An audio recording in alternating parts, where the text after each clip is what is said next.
Vuonna 1957 Neuvostoliitto voitti ensimmäisen erän, kun sai lähetettyä laikakoiran ensimmäisen elävän olennon avaruuteen. Laika löydettiin Moskovan kadulta. Laika kuoli jo 5-7 tuntia laakausun jälkeen kuumuuteen ja stressiin. Neuvostoliitto voitti myös toisen erän, kun Juri Gagarin lensi ensimmäisenä ihmisenä avaruudessa maapallon ympäri vuonna 1961. Gagarin kuoli vuonna 1968 harjoitushävittäjän lennolla koelento-olosuhteissa.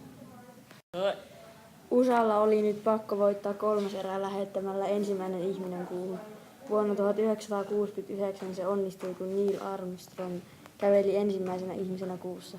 Armstrong kuoli vuonna 2012 sydänleikkauksen komplikaatioihin.